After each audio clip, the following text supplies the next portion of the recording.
염소는 앞뒤선 인정하겠습니다. 복 있는 사람이 됩시다. 은혜 받읍시다. 다 잘 될 것입니다. 다 지나갈 것입니다. 오늘은 데살로니가 전서 5장 16절부터 18절 말씀을 읽었습니다.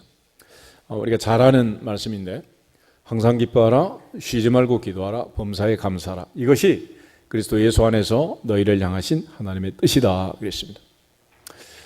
데살로니가 교회는 사도행전 17장의 기록을 보면 사도 바울이 새 안식일을 그곳에서 지내면서 복음을 전합니다.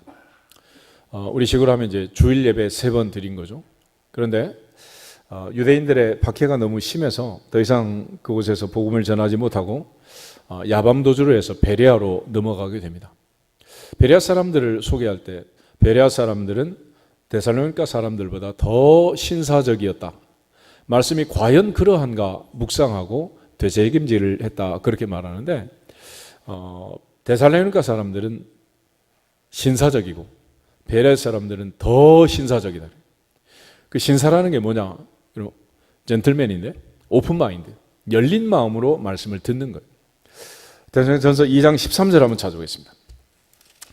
바울이 데살로니가에서 말씀을 전할 때 3주 3번 설교를 했는데 그곳에 3절을 보면 1장 3절에 믿음의 역사와 사랑의 수고와 우리 주 예수 그리스도에 대한 소망의 인내가 충만한 그런 교회가 세워졌고, 바울은 이 교회를 생각할 때마다 하나님께 늘 감사했어요. 왜냐하면 설교 3번 했는데 이렇게 좋은 교회가 세워졌다는 거예요. 어떻게 해서 이렇게 교회가 세워질 수 있었느냐? 2장 13절까지 겠습니다. 이러므로 우리가 하나님께 끊임없이 감사함은 너희가 우리에게 들은 바 하나님의 말씀을 받을 때에 사람의 말로 받지 아니하고 하나님의 말씀으로 받음이니 진실로 그러하도다. 이 말씀이 또한 너희 믿는 자 가운데서 역사하느니라. 아멘. 이것이 바로 믿음, 소망, 사랑이 충만한 교회가 세워지게 된 원인이었습니다. 첫째, 사도 바울은 이러므로 우리가 하나님께 끊임없이 감사한다 그랬습니다. 감사한다. 데살로니가 교회 성도들처럼 늘 생각할 때마다 감사하는 사람들이 되기를 주 이름으로 축복합니다. 아버지가 생각할 때 감사하는 아들, 딸이 되고, 남편과 아내가 생각할 때 서로 감사하는 부부가 되고, 또 우리가 서로 생각할 때 늘 감사하는 마음이 일어나는 그런 감사를 회복하는 감사절이 되기를 주님의 이름으로 축복합니다. 특별히 바울은 이 교회를 향해서 편지를 쓰면서 감사했는데, 우리에게 들은 바 하나님의 말씀을 받을 때, 그러니까 여기서 말하는 하나님의 말씀은 기록된 말씀이 아니고 바울이 설교한 말씀, 그 말씀을 데살로니가 교회 성도들은 그냥 귀로 들은 게 아니라 말씀을 받았다. 그래서 받았다. 오늘도 감사의 말씀을 받기를 주님의 이름으로 축복합니다. 그런데 이 말을 받을 때 사람의 말로 받지 않고 하나님의 말씀으로 받았다는 거예요. 그리고 이 말씀은 너희 믿는 자 속에서 역사한다. 받을 뿐만 아니라 말씀을 믿었어. 그 결과 좋은 교회가 세워지게 된 것입니다. 바울은 이 데살로니가 교회를 향해서 하나님의 뜻을 지금 밝혀주고 있는데, 그 어렵고 힘든 고난 중에 있는 그 교회가 깨달을 하나님의 뜻은 무엇이냐? 항상 기뻐하라, 쉬지 말고 기도하라, 범사에 감사하라. 이것이 그리스도 예수 안에서 너희를 향하신 하나님의 뜻이라는 거예요. 오늘날 코로나로 인해서 전 세계가 팬데믹에 빠지고 참 위기 상황입니다. 지금 하루에도 확진자들이 세계적으로 수십만 명씩 생기는 이런 상황인데, 우리나라도 지금 이제 200명 가까이 막 이렇게 나오고, 이것 때문에 1.5단계로 지금 올라갈 것 같은 그런 뉴스가 계속 나오고 있는 상황입니다. 그렇지만 이 모든 상황 속에서 우리를 향하신, 우리가 깨닫고 고백할 추수감사주일의 고백은 하나님의 뜻을 찾고 하나님의 뜻을 분별하고 하나님의 뜻대로 순종하고 하나님의 뜻을 실천하는 일인 줄로 믿습니다. 결과적으로 이 상황 속에서 우리가 깨닫고 하나님 앞에 영광 돌릴 수 있는 것은 바로 감사라는 감사. 여기서 보면 항상 기뻐하라, 쉬지 말고 기도하라, 범사에 감사하라 그랬는데, 이런 걸 이제 삼중 강조어법이라고 합니다. 예수님 말씀에 구하라, 찾으라, 두드리라.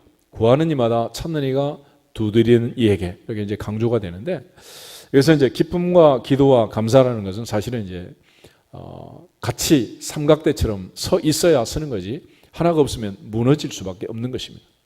기뻐하면서 기도하고, 기도하면서 감사하고, 감사하면서 기뻐하고, 할렐루야. 이래야 이게 이제 맞아들게 되는 거예요. 그리고 여기서 말하는 이 기뻐하라, 기도하라, 감사하라 하는 말씀은 명령입니다. 명령. 히브리어나 헬라어의 이 명령 시제가 갖는 의미는 계속 반복 되풀이해서 그렇게 하라라는 뜻이었어요. 그러니까 한 번 해라 그런 뜻이 아니고 계속해서 반복해서 끝까지 주님 오실 때까지 그렇게 하라는.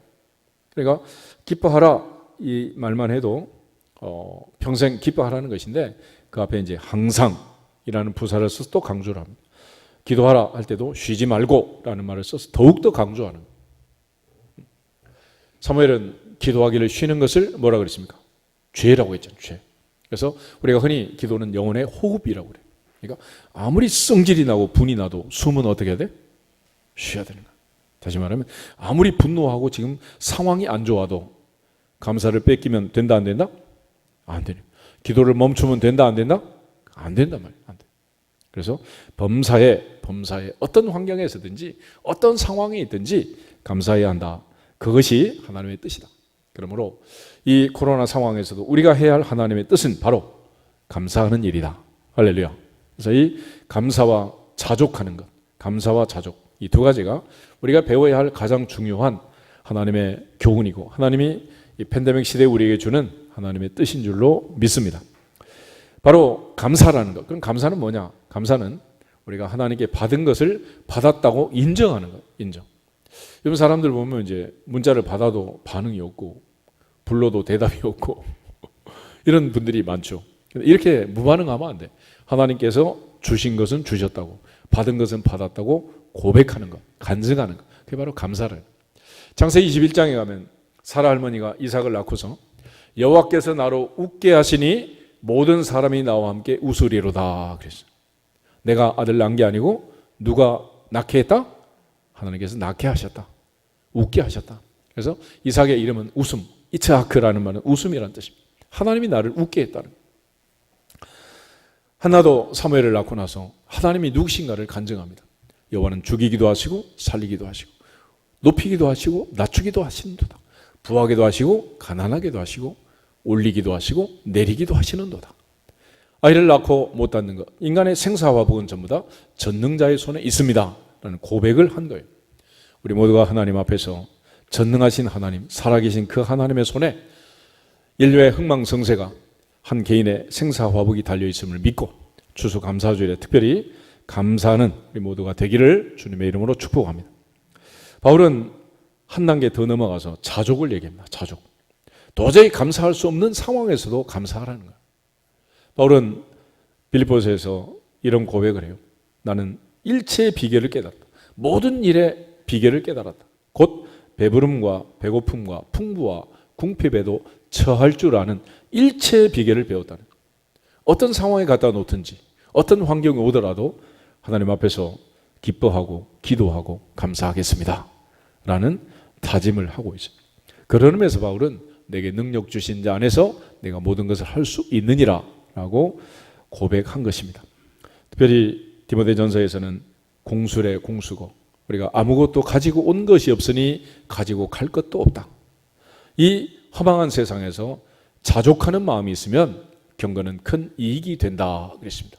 하나님 앞에서 추수감사주일을 맞이하면서 하나님 앞에 적극적으로 감사하고 설사 하박국처럼 우리의 양이 없고 외양간에 송아지가 없고 감람나무 무화과나무 소출이 없을지라도 나는 여호와로 인하여 즐거워하고 나의 구원의 하나님으로 인하여 기뻐하리로다 고백한 하박국처럼 자족함으로 하나님께 영광을 돌릴 수 있기를 주님의 이름으로 축복합니다. 먼저 이제 하나님의 뜻이라는 이 부분을 사도 바울은 강조하고 있는데 이 고난 속에서 이 어려운 상황에서 하나님이 우리에게 알려주신 것은 하나님의 뜻을 알려주는 것이고 우리가 깨달아야 할 것은 바로 이 하나님의 뜻을 깨닫는 것입니다. 이걸 깨닫는다면 시편 기자는 고난도 유익이다. 고난도 유익이다. 고난 당한 것이 내게 유익이다. 이로 인하여 내가 주의 율례를 배우게 되었습니다. 이전에는 고난 당하기 전에는 그릇 행하였더니 이제는 주님의 말씀을 지키게 되었습니다 라고 말하는 그런 의미에서 고난에는 하나님의 뜻이 있다 그런 것입니다. 우리 같이 한번 인사하겠습니다. 고난에는 하나님의 뜻이 있습니다.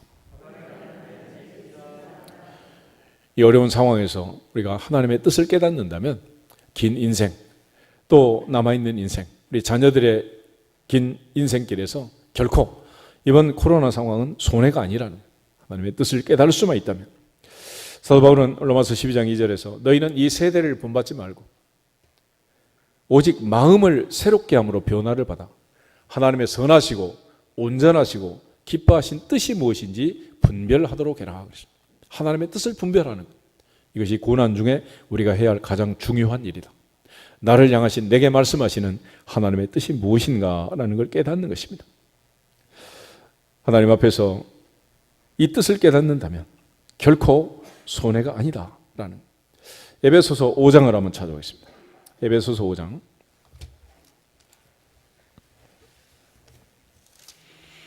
15절부터 17절. 에베소서 5장 15절에서 17절 말씀 같이 읽겠습니다. 그런즉 너희가 어떻게 행할지를 자세히 주의하여 지혜 없는 자 같이 하지 말고 오직 지혜 있는 자 같이 하여 세월을 아끼라. 때가 악하니라. 그러므로 어리석은 자가 되지 말고 오직 주의 뜻이 무엇인가 이해하라. 아멘. 어떤 정책이 발표가 되든지, 어떤 지침이 내려오든지, 어떤 상황이 펼쳐지든지, 내게 그것이 영향을 주어서 어느 부분에 타격을 주든지, 우리 모두가 다 하나님 앞에서 가장 중요한 일은 고난 중에 하나님의 뜻을 깨닫는 일입니다. 범사에 나를 향하신 하나님의 뜻이 있음을 기억하고 먼저 하나님의 뜻을 깨닫기를 주 이름으로 축복합니다. 우리 야고보서 4장을 한 번 더 찾아보겠습니다. 야고보서 4장에 보면 한 사람의 그 멋진 계획에 대한 이야기가 나와 있는데, 행함이 없는 믿음은 죽은 믿음이다 라고 강조한 그 야고보가 우리에게 주는 교훈의 말씀이 나와 있어요. 13절부터 17절 말씀을 같이 읽겠습니다. 들으라. 너희 중에 말하기를 오늘이나 내일이나 우리가 어떤 도시에 가서 거기서 1년을 머물며 장사하여 이익을 보리라 하는 자들아, 내일 일을 너희가 알지 못하는도다. 너희 생명이 무엇이냐? 너희는 잠깐 보이다가 없어지는 안개니라. 너희가 도리어 말하기를 주의 뜻이면 우리가 살기도 하고 이것이나 저것을 하리라 할 것이거늘 이제도 너희가 허탄한 자랑을 하니 그러한 자랑은 다 악한 것이라. 그러므로 사람이 선을 행할 줄 알고도 행하지 아니하면 죄니라. 아멘. 내 계획대로 내 뜻대로 인생이 펼쳐지는 건 절대 아니라는, 우리 인생에 있어서 리스크라는 말, 리스크. 그런데 야고보가 말하는 인생의 가장 큰 리스크는 뭐냐? 너희는 잠깐 보이다가 없어지는 안개라는, 안개. 그러니까 결과적으로 이 죽음이라는 것이 멀리 있지 않고 아주 가까이 있다. 가까이 있어. 그러니까 우리가 오래 천년 만년 살 수 있다면은, 모두 다 100세, 120세 살 수 있다면 좋겠지만, 그러나 내가 그렇게 살지는 알 수가 없는. 그러므로 하나님 앞에 허탄한 자랑을 하지 말고 겸손해라. 그래서 15절에 가면 도리어 이렇게 말하는 것. 우리가 주님의 뜻이면 우리가 살기도 할 것이고, 주님의 뜻이면 이것도 하고, 주님의 뜻이면 저것도 할 것이다. 주님의 뜻을 깨닫자라는 거예요. 그러니까 오늘 내일 어떤 도시에 가서 1년 머물면서 장사해서 큰 이익을 볼 것을 계획한다 하더라도 결과적으로는 하나님이 주신 은혜가 먼저다. 하나님의 은혜가 먼저다. 시편 127편에 솔로몬이 고백할 때 여호와께서 집을 세우지 아니하시면 세우는 자의 수고가 헛되고 여호와께서 성을 지키지 아니하시면 파수꾼에 깨어 있음도 허사라고 했습니다. 아침에 일찍 일어나고 저녁에 늦게 눕고 수고의 떡을 먹음도 헛되다. 그러므로 사랑하는 자에게는 잠을 주신다 그랬는데, 오늘 밤부터는 특별히 근심, 걱정, 염려 다 맡겨버리고 편안한 밤이 되기를 주 이름으로 축복합니다. 하나님의 뜻을 분별하고 하나님께 맡기라는, 다시 말하면 예수님 말씀처럼 우리는 염려함으로 그 키를 한 자나 더 할 수 있는 게 아니에요. 염려한다고 키가 크겠느냐? 염려한다고 세상이 바뀌겠느냐? 바뀔 수 없는.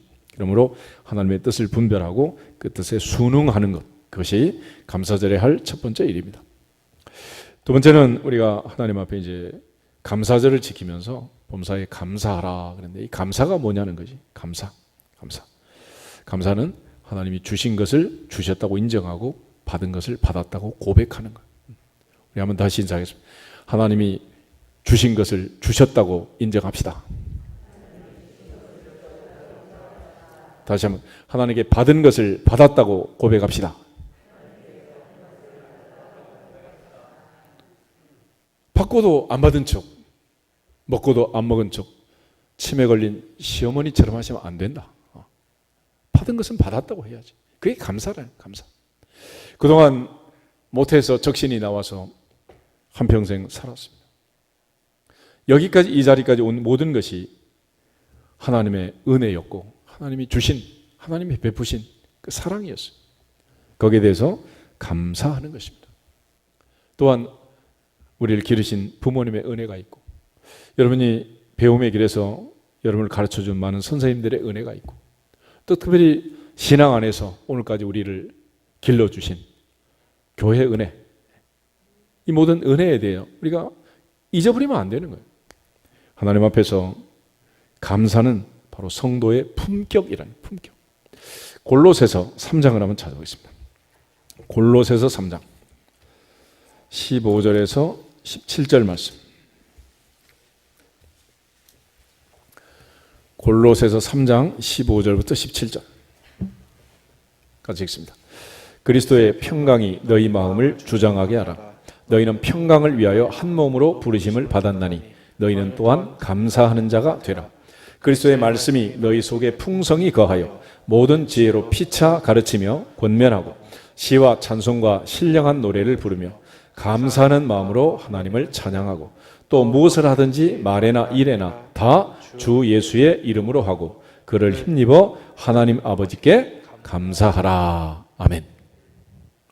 바울은 옥중에서 편지를 보냅니다. 특별히 에베소서, 골로새서, 빌레몬서, 빌립보서, 이런 책들은 옥중서신인데, 골로새서도 역시 바울의 옥중서신. 감옥 안에서 바울이 골로새 교회 성도들에게 편지를 쓰면서 너희는 또한 감사하는 자가 되라. 기독교 문화의 가장 중요한 펀더멘털, 가장 중요한 사상은 감사입니다. 감사. 유럽에 가면 뭐 미국도 그렇고 전부 다 이제 늘 입에 달고 사는 게 이제 감사 아니겠어요? 감사. 땡큐, 땡큐. 거절할 때도 노, 땡큐. 항상 감사하는, 감사. 그러니까 이 감사하는 사람, 이것이 바로 가장 품격 있는 그리스도인이 되는 거예요. 오늘부터 품이 있고 격이 있는 성도가 되려면 어떤 사람 돼야 합니다? 감사하는 사람. 할렐루야. 다시 인사하겠습니다. 감사하는 자가 되시다. 버럭 화를 내고 성을 내고 이래가지고 모세처럼 출애굽은 했지만 가나안에 못 들어간다. 범사에 감사하라. 이것이 하나님의 뭐다? 뜻이다. 보통 이제 그 분노하는 사람들은 하는 말이 있어요. 내가 지금 이 장면에서 화가 안 나게 생겼다고. 그런데 성경은 뭐라고요? 그럼에도 불구하고 어떻게 해라? 감사해라. 감사해라. 그것이 성도의 품격이라. 요나를 보면 물고기 뱃속에 들어갔다가 살아납니다. 어떻게 살아났냐? 감사하면서 살아나게 되는 거예요. 요나서 2장 한번 보실까요? 요나서 2장 9절 10절. 요나서 2장 9절 10절 1288페이지.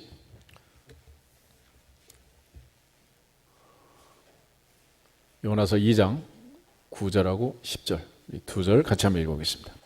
나는 감사하는 목소리로 주께 제사를 드리며 나의 서원을 주께 갚겠나이다. 구원은 여호와께 속하였나이다 하니라. 여호와께서 그 물고기에게 말씀하시매 요나를 육지에 토하니라. 아멘. 물고기 뱃속에 들어가서도 이러쿵저러쿵 계속 시비를 걸다가 마지막에 요나가 하나님 앞에 감사 기도를 드립니다. 그때 됐다. 이제 나와라. 요즘 뭐 그 핸드폰 수색하면 비밀번호를 못 알아가지고 무슨 이스라엘 무슨 업체가 와서 푼다 그러지. 그런데 인생의 이 고난에 빠져들었을 때 락이 걸려가지고 풀지 못하는 그 문제를 풀 때 비번이 뭐냐? 감사라는 감사. 할렐루야. 타로 갈 수 있는 비번이 바로 감사라는 감사. 오직 하나님 앞에 감사함으로 모든 고난과 위기에서 벗어날 수 있기를 주 이름으로 축복합니다. 다니엘 6장 10절 한 번 더 보겠습니다. 다니엘 6장 10절을 보면 다니엘은 사자굴을 앞에 두고 한 달 동안 하나님께 기도를 합니다. 다리오 왕이 조서의 의인을 찍어서 이제는 꼼짝없이 죽게 생겨요. 그런데 다니엘이 어떻게 해서 사자굴에서 살아났느냐 한 절만 보겠습니다. 다니엘이 이 조서의 왕의 도장이 찍힌 것을 알고도 자기 집에 돌아가서는 윗방에 올라가 예루살렘으로 향한 창문을 열고 전에 하던 대로 하루 3번씩 무릎을 꿇고 기도하며 그의 하나님께 감사하였더라. 아멘. 아니 사자굴에 빠져 죽게 생겼는데 감사가 나오겠어요? 그래서 기독교의 감사는 뭐냐면 감사할 일이 있어서 감사하는 게 아니고 감사하면 감사할 일이 생기느니라. 할렐루야. 내 인생을 뒤집게 할 수 있는, 역전할 수 있는 발판이 뭐냐? 그게 바로 감사라는 것입니다. 그러므로 성도의 가장 멋있는 품격은 바로 감사. 어떤 상황에서든지 감사하는 신사숙녀가 되기를 주 이름으로 축복합니다. 그리고 이 감사라는 것은 고난을 대처할 수 있는 최선책입니다. 그 어떤 백신보다도, 그 어떤 마스크보다도, 그 어떤 방어제보다도 이 고난을 벗어날 수 있는 최고의 최선책, 그것은 바로 감사라는 감사. 하나님 앞에 우리 모두가 다 요나처럼 다니엘처럼 감사로 이 모든 고난의 위기를 벗어날 수 있기를 주님의 이름으로 축복합니다.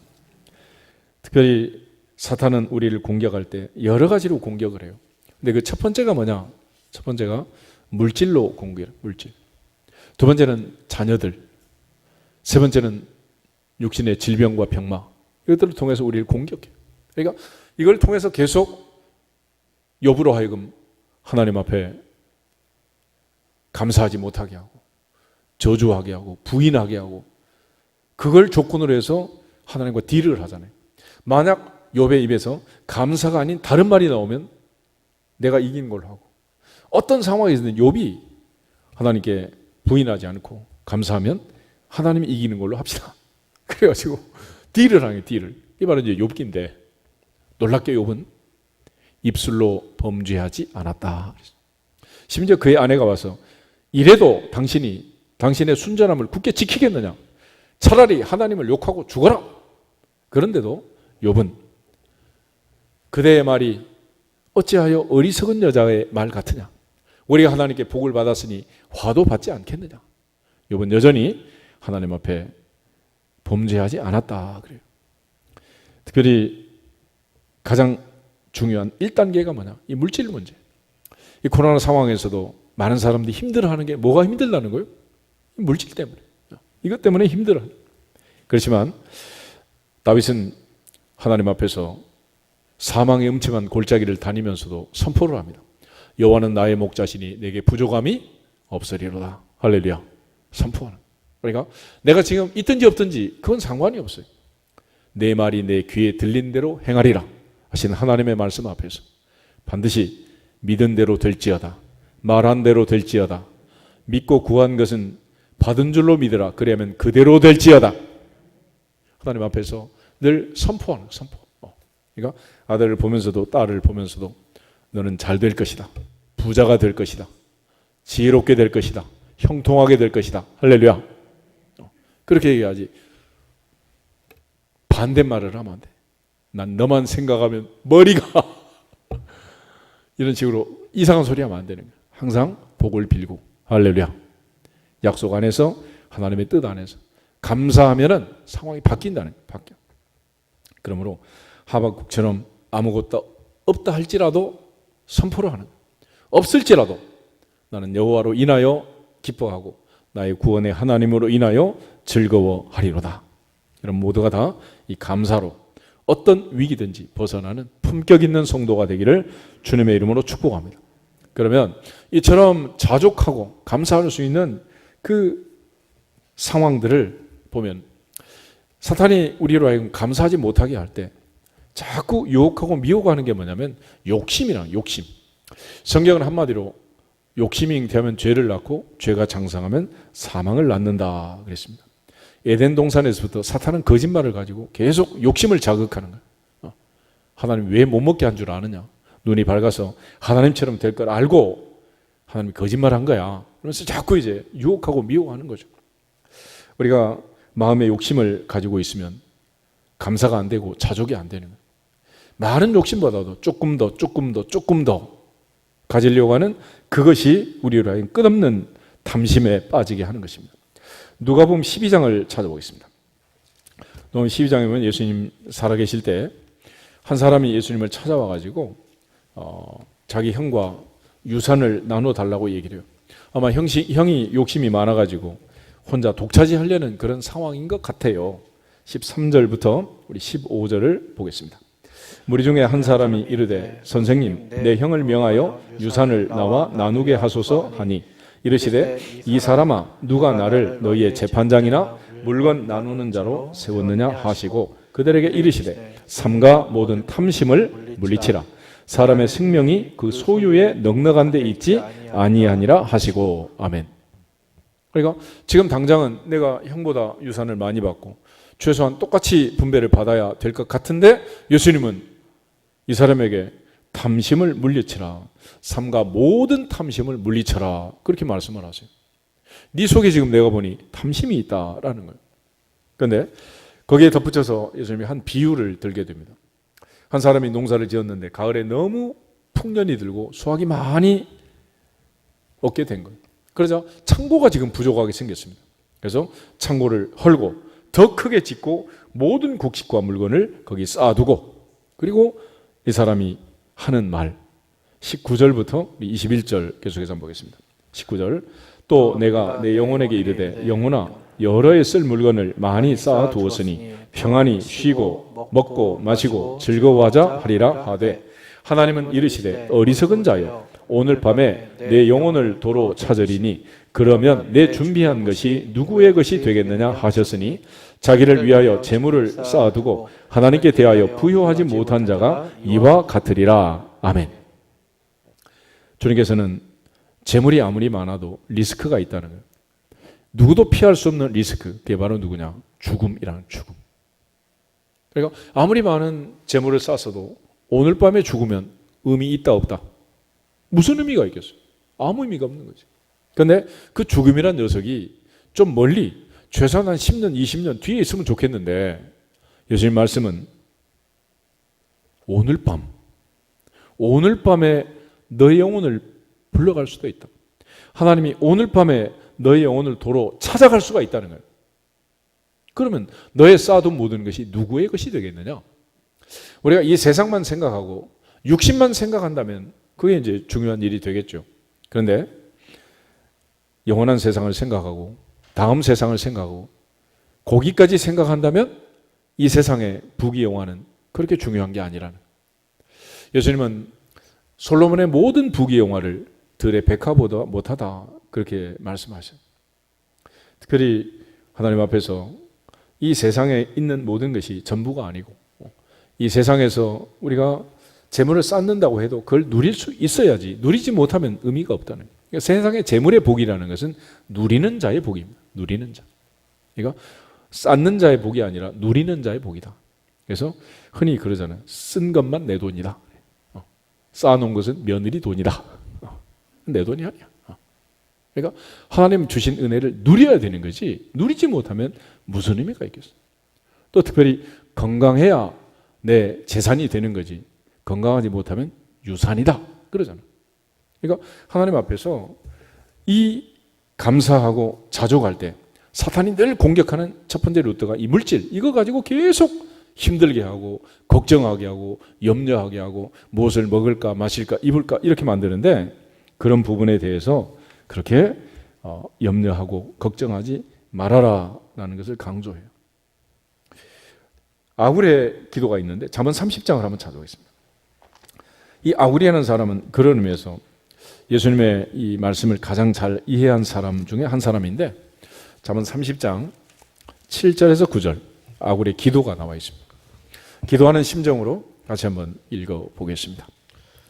잠언 30장 7절 내가 두 가지 일을 주께 구하였사오니 내가 죽기 전에 내게 거절하지 마시옵소서.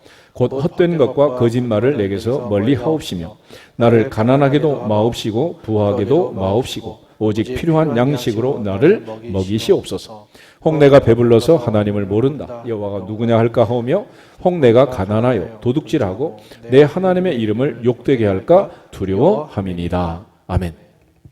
아군은 지금 이 물질 앞에서 필요한 양식, 오직 필요한 양식으로 나를 먹이시옵소서 이런 기도를 합니다. 예수님 우리에게 주기도문 가르쳐 주실 때 오늘날 우리에게 뭐 주시고? 일용할 양식, our daily bread. 우리에게 일용할 양식 주세요. 그렇게 기도하라고 예수님 말씀하셨는데 광야에서 40년 살 때 하늘에서 만나가 내렸습니다. 만나가 내려올 때 하루에 하루 분씩만 내려온 거예요. 한 달치가 내려온 게 아닙니다. 매일같이 일용할 양식, 그게 내려온 거예요. 그러니까 광야에서는 굳이 욕심 부리고 살 필요가 없고 그 중에 이제 욕심 부린 사람들이 있었어요. 근데 이걸 싸두고 감춰뒀다가 다음날 보니까 벌레가 나가지고 먹을 수가 없어. 단 안식일을 지키기 위해서 그 전날은 이틀분을 줬습니다. 그 외에는 쌓아둔 것마다 벌레가 나기 시작한 거예요. 하나님 앞에서 아굴의 기도는 두 가지를 구한 겁니다. 첫째는 욕심 부리지 않게 해주세요. 욕심. 일용할 양식을 달라는 거예요. 그리고 또 하나는 헛된 것과 거짓말을 내게서 멀리 해 주십시오. 쉽게 말하면 앞으로 사는 동안 사기 당하지 않게 해주세요. 사기를 당할 때 사기를 치는 녀석도 나쁜 녀석이지만 사기를 당한 내 마음속에 뭐가 있었다고? 욕심이 있었다. 욕심. 그러니까 우리가 평생 살면서 사기만 안 나면 좋은데 에덴 동산에서부터 인간의 비극은 뭐냐? 사기를 당한 거예요. 여호와를 경외하는 것이 지혜의 근본이라고 그랬죠. 하나님을 두려워하고 하나님의 뜻을 깨닫는 이게 중요한데 우리는 늘 내 욕심, 내 생각 이것만 가지고 결정하고 선택하다 보니까 사기를 당하는 거예요. 사기를. 요즘은 이제 보이스 피싱 방법이 너무 막 첨단으로 발달해가지고 뭐 스마트폰만 터치를 해도 막 돈이 빠져나간다 그러잖아요. 얼마나 참 꾼들이 날뛰는 이런 세상이 되었어요. 그런데 천하의 강태공도 물지 않는 고기는 못 잡는 거예요. 내가 욕심 부리지 않냐면 당한다 안 당한다? 안 당하는 거예요. 그리고 세상에 그렇게 좋은 정보가 있으면 나한테 얘기를 해주겠어요? 자기들끼리 해 잡수시겠어요? 그게 바로 사기야, 사기. 그런데 우리 묻지마 투자를 하고 뭐 그러다가 얼마나 많은 사람들이 당하냔 말이야. 요즘 뭐 무슨 뭐 뉴스에 나오는 거 보면 뭐 펀드고 뭐고 뭐 어느 공직에 있는 분도 5억을 뭐 당했다나 어쨌다나 뭐 별소리 소리가 다 나오잖아요. 하나님 앞에서 사기 당하지 않도록. 할렐루야. 사기꾼들은 항상 그걸 노리는 거예요. 그걸. 결과적으로 사탄은 태초부터 거짓말쟁이고 아담과 하와를 유혹해서 먹으라. 먹으면 눈이 밝아서 하나님처럼 된다라고 사기를 친 것입니다. 아굴은 바로 그 거짓과 허탄이 내게 틈타지 않도록 하시고 내게 일용할 양식을 주셔서 욕심 부리지 않게 하시고 이것이 아굴의 기도였고 아굴이 자족하는 비결이었습니다. 또 하나 우리가 기억할 것은 우리는 청지기라는 거예요. 청지기. 우린 주인이 아니다. 이 세상에서 잠깐 살면서 관리하는 관리자로 사는 거지 주인이 아니라는 거예요. 근데 우리는 이 세상 살면서 전부 다 동산 부동산 전부 다 딱지 붙여가지고 이름표를 붙여놓잖아. 누구의 것이라고?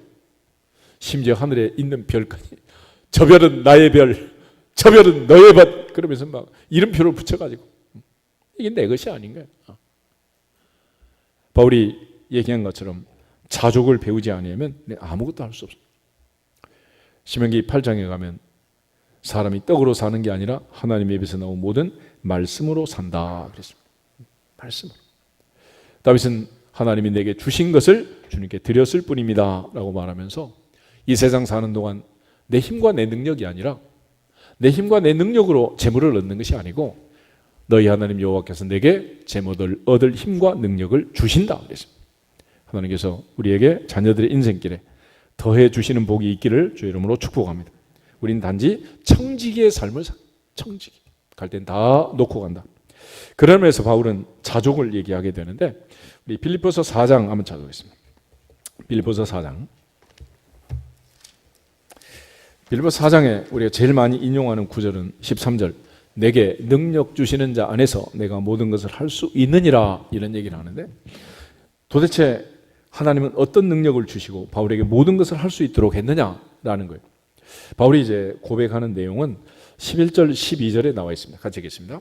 내가 궁핍함으로 말하는 것이 아니니라. 어떠한 형편에든지 나는 자족하기를 배웠노니 나는 비천에 처할 줄도 알고 풍부에 처할 줄도 알아. 모든 일 곧 배부름과 배고픔과 풍부와 궁핍에도 처할 줄 아는 일체의 비결을 배웠노라. 아멘.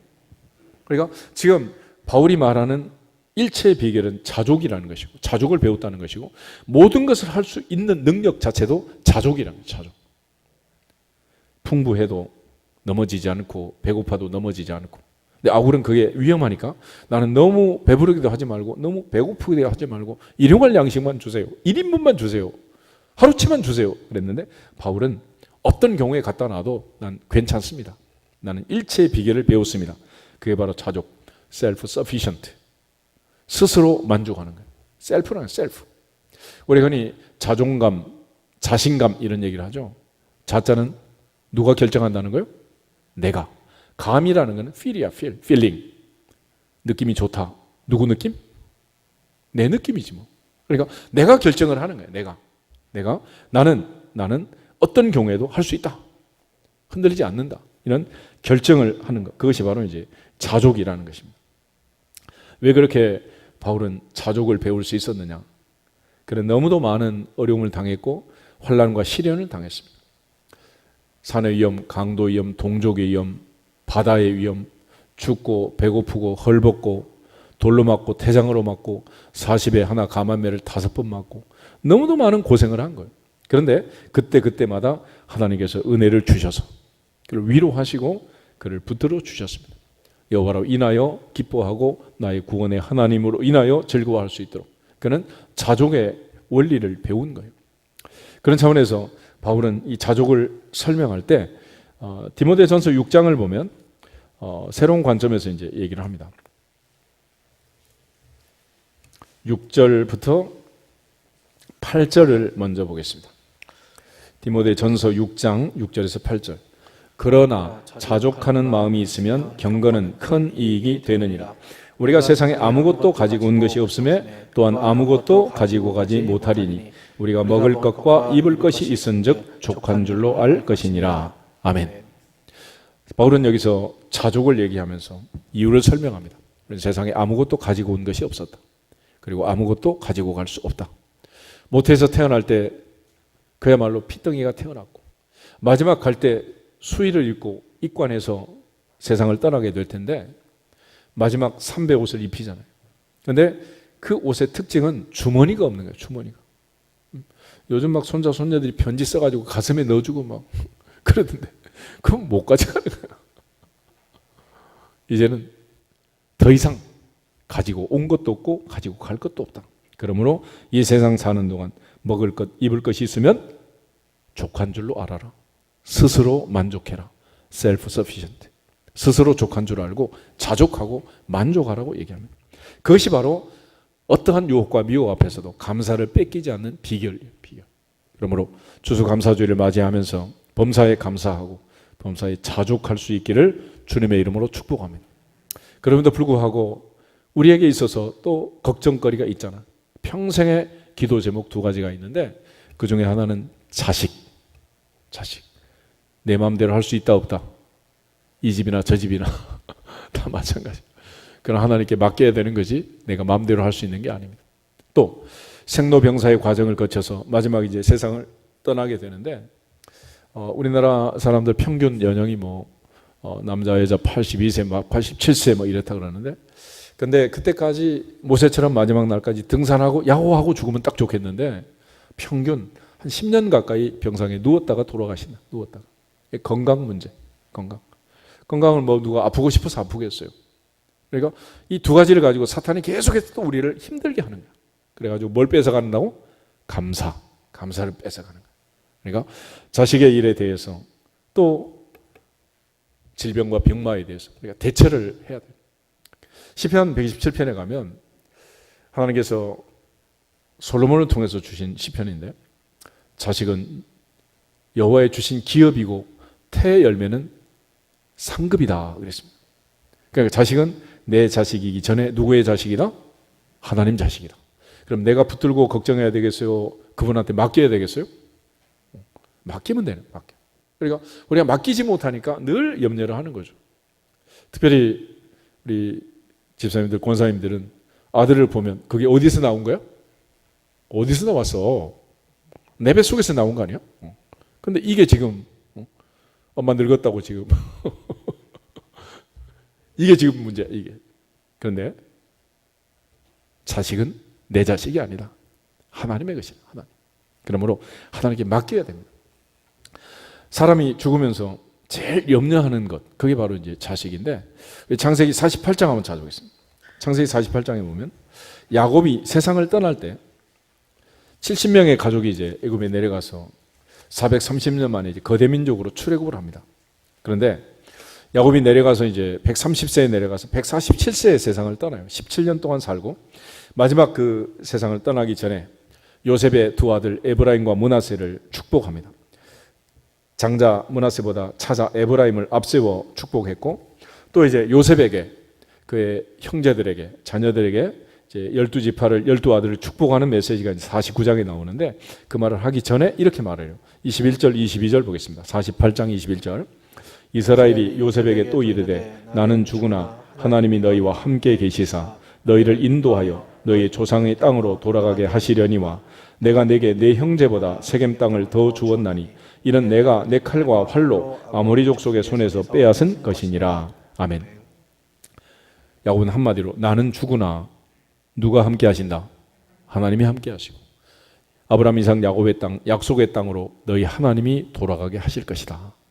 나는 죽지만 하나님께 맡긴다 그랬습니다. 한 명을 맡긴 게 아니에요. 70명의 가족을, 처자들을 다, 손자 손녀를 맡기고 마지막 눈을 감게 됩니다. 하나님 앞에서 자식은 내가 붙들고 염려할 대상이 아니고 하나님께 맡겨야 할 대상이다. 할렐루야. 맡기라는, 맡겨. 요셉도 이제 마지막 세상을 떠나면서 아버지와 똑같이 이제 마무리하는데, 50장 보시면 50장 24절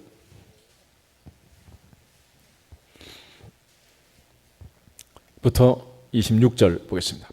요셉이 그의 형제들에게 이르되 나는 죽을 것이나 하나님이 당신들을 돌보시고 당신들을 이 땅에서 인도하여 내사 아브람과 이삭과 야곱에게 맹세하신 땅에 이르게 하시리라 하고, 요셉이 또 이스라엘 자손에게 맹세시켜 이르시기를 하나님이 반드시 당신들을 돌보시리니 당신들은 여기서 내 해골을 메고 올라가겠다 하라 하였더라. 요셉이 110세의 죽음에 그들이 그의 몸에 향 재료를 넣고 애굽에서 입관하였더라. 아멘. 야곱은 147세에 죽었고 요셉은 110세에 세상을 떠났습니다. 근데 요셉 역시 나는 죽지만 하나님이 너희를 인도하실 것이다 그래요. 근데 상황은 지금 이렇지만 실제 상황을 생각해 보면 고센 땅, 가장 좋은 목초지가 있는 그 땅에 요셉 때문에 이스라엘 백성들은 거대 민족으로 성장할 수 있는 애굽의 제일 좋은 부동산을 차지하고 그곳에 살았단 말이에요. 근데 이제 요셉이 죽었어요. 걱정이 돼요, 안 돼요? 되겠어요, 안 되겠어요? 후광이 사라졌는데. 그래서 얼마나 지금 걱정이 많겠어요. 그런데 요셉은 한마디로 하나님께 맡기고 세상을 떠납니다. 그리고 그 증표로 반드시 해골을 메고 이장을 해라. 그래서 여호수아 24장에 가면 에브라임 산지에 이제 요셉의 뼈를 이장하는 기록이 나와요. 430년 후에 결국 하나님께 맡기면 맡아 주신다. 할렐루야. 내가 붙들고 염려하지 말고 하나님께 맡기라는, 맡겨. 근데 사탄은 계속해서 우리에게 유혹을 하는 거죠. 걱정이 안 되냐? 아들이 그런데 잠이 오니? 계속 막 흔들어대는 거예요. 그렇지만 염려하지 말아라. 하지 말고 맡기라. 맡겨. 너희 염려를 다 주께 맡겨버리라. 맡겨버리라. 그러니까 결국 하나님 앞에 맡기지 못하면 그것이 결국 나를 힘들게 하고 내 평생을 힘들게 하는 거예요. 우리가 아주 간단하게 자식은 하나님의 자녀고 하나님이 책임질 것이고 하나님께 맡기면 맡아주실 줄로 믿습니다. 여기서부터 자유할 수 있기를 저 여러분으로 축복합니다. 또 하나는 이제 이 사람이고 저 사람이고 걱정하는 병이 있잖아, 병. 그래서 우리가 이런 보험 저런 보험 온갖 보험을 다 들고 막 거기에 대해서 뭐 생활비가 모자랄 정도로 막 보험을 많이 드는 사람도 있더라고. 그런데 이랬거나 저랬거나 여하튼 이 걱정 때문에 그런 거 아니겠어? 걱정. 그런데 특별히 모세는 마지막 날까지 건강했습니다. 건강. 신명기 34장 한번 보실까요? 신명기 34장에 보면 7절 한 절만 보겠습니다. 7절 신명기 34장 7절 가지겠습니다. 모세가 죽을 때 나이 120세였으나 그의 눈이 흐리지 아니하였고 기력이 쇠하지 아니하였더라. 아멘. 여러분 나이가 120살인데 이 노인이 눈이 흐리지 않고 기력이 쇠하지 않았다는 거예요. 그날 모세는 어디에 올라갔느냐? 그날 느보산 꼭대기에 르비딤 산 꼭대기에 올라가서 요단강 건너편 가나안 땅을 다 눈으로 봤습니다. 맨눈으로 본 거예요. 마지막까지 이 모세의 이 마지막 날까지 하나님이 은혜 주신 것처럼 우리 모두도 건강하시기를 주 이름으로 축복합니다. 한번 덕담을 하시고 인사하겠습니다. 모세처럼 마지막 날까지 건강합시다. 아멘. 원래 짐승들은 이렇게 살다 죽는데요. 여러분 강아지를 보면 몇 살짜리인지 알아요? 뭐예요? 얼굴 보면? 보여 안 보여? 근데 우리는 너무 이제 걱정, 근심, 염려를 많이 하다 보니까 전부 얼굴에 막 나이가 이제 세월만큼 새겨져 있는 거지. 그러니까 짐승들 살다가 어느 날 갑자기 탁 죽는 거예요. 아프다가 뭐 입원해가지고 그렇게 죽는 뭐 짐승들이 있나요? 그러지 않지. 그러니까 사람도 살다가 하나님께서 부르시는 그날 마지막 날 여러분 스스로 목욕 제기하고 옷 갈아입고 아침 맛있게 드시고 아들, 딸, 손자, 며느리 보는 데서 굿바이 하고 멋지게 천국 입성하시기를 주 이름으로 축복합니다. 그것이 가장 좋은 복이야. 그래야지 이게 뭐 누워가지고 10년, 20년 막 죽지도 못하고 요즘 죽고 싶어도 안 죽여요. 요양원에 가면 그게 돈이니까 또 살려놓고 막 연명치료 제발 하지 마라. 요원하는 사람도 있잖아. 그럴 정도로 지금 이제 건강이 무너진 시대를 살고 있어요. 우리가 뭐 여러 가지 이제 건강에 대해서 얘기하지만은 아주 간단한 원리가 있습니다. 첫째는 하나님이 먹으란 것만 먹어야지 먹지 말라는 걸 먹어가지고 태초부터 지금 문제가 되는 거고 또 우리가 이제 내 몸을 마지막 날까지 내가 움직여야 되잖아. 몸을 움직이는 거. 이거 뭐라 그래? 이걸 운동이라 그래. 운동. 몸을 움직이는 거. 그러니까 하나님이 정한 걸 먹고 몸을 움직이는 거예요. 창세기 3장 한번 찾아보겠습니다. 창세기 3장에 보면 어떻게 하면 그렇게 되는 건지 하나님께서 범죄한 아담에게 이 땅에 살면서 가시와 엉겅퀴가 있는 세상에 쫓겨나서 살 때 어떻게 살아야 되는가를 알려주세요. 17절부터 19절을 보겠습니다. 창세기 3장 17절 아담에게 이르시되 내가 내 아내의 말을 듣고 내가 내게 먹지 말라 한 나무의 열매를 먹었은즉 땅은 너로 말미암아 저주를 받고 너는 내 평생에 수고하여야 그 소산을 먹으리라. 땅이 내게 가시덤불과 엉겅퀴를 낼 것이라. 내가 먹을 것은 밭의 채소인즉 내가 흙으로 돌아갈 때까지 얼굴에 땀을 흘려야 먹을 것을 먹으리니 내가 그것에서 취함을 입었음이라. 너는 흙이니 흙으로 돌아갈 것이니라 하시니라. 아멘. 그 앞에 16절 여자에게는 자식 때문에 고생하는 해산의 고통을 주셨고 아담에게는 평생 수고하는 그래야 먹고 사는 그런 징계를 내리시는데 첫째로 18절에 보면 앞으로 네가 먹을 것은 이 가시덤불과 엉겅퀴가 있는 세상에서 네가 먹을 것은 뭐다? 채소다. 채소. 창세기 1장 29절 30절에 가면 태초의 음식이 나옵니다. 곡식과 과일과 채소. 이것이 우리가 평생 먹을 먹거리라는. 인간은 본래 창조할 때 채식을 하고 살도록 하나님이 그렇게 만들었다는 거예요. 그런데 우리가 노아의 홍수 후에 고기를 먹기 시작하면서부터 또 피를 빼고 먹으라는데 피맛으로 먹는다고 막 피를 막 먹기 시작하면서 피가 끈적끈적해진 거예요. 모든 병의 원인은 만병일독이라고 피가 깨끗하지 않아서 생긴 병, 피가 잘 돌지 않고 그래서 흔히 통적 불통이고 불통적 통이라고 해요. 피가 잘 통하면 안 아프고 안 통하면 아프다는 거예요. 그러니까 이 피가 깨끗하게 되는데 피가 지저분하게 돼가지고 이렇게 돼요. 그러니까 피를 깨끗하게 하느냐 지저분하게 하느냐는 무엇을 먹느냐에 달려있어요. 다니엘이 하나님 앞에 결심을 하고서 황관장에 부탁하잖아요. 내가 오늘부터 나는 채식해야 되는 사람이니까 열흘만 내가 할 테니까 내 얼굴을 보고 비교해 보세요 그랬잖아요. 하나님 앞에서 여러분들이 평생 건강한 먹거리를, 태초의 먹거리를 많이 드시고 건강하시기를 축복합니다. 또 하나, 움직인다는 것은 뭐 가을 산이 좋다고 야밤에 무박으로 백두대간을 등산하는 게 아니고 움직이는 거란 말이에요. 마지막 날까지 내 몸을 누가 움직여야 돼? 휠체어 말고 누가? 내가. 그렇게 하려면 지금부터 움직이면 돼. 움직여. 그러니까 가만히 있으면 죽고 움직이면 사는 거야. 하나님 앞에서. 근데 움직일 때 최소한 기준이 있어. 얼굴에 뭐가 흘러야 된다? 땀이 흐르도록. 얼굴에 땀이 흐르도록. 그걸 운동이라 그래. 그러니까 그 외에는 다 인간이 만들어낸 가짜라면 가짜. 어제 뉴스 보니까 요양원에 있는 사람들 무슨 뭐 정신 질환의 계통의 약들을 먹여가지고 전부 그냥 해롱해롱 누워 있다가 무슨 디베이트를 받니 좋니 그래가지고 시끄럽다고 막. 그렇게 들어가지 마시고 내가 내 몸을 움직여서 끝까지 내 손으로 입을 개고 빨래하고 밥 지어 먹고 두 사람이 행복하게 사시기를 축복합니다. 그것이 우리의 인생에 걱정을 드는 거예요. 그렇게 감사하며 살라고 얘기를 하는데 그렇게 못하고 자꾸 염려하는 거죠. 마지막으로 중요한 것은 요한 3서에 사도 요한이 가룟을 위해서 기도하는 장면이 있어요.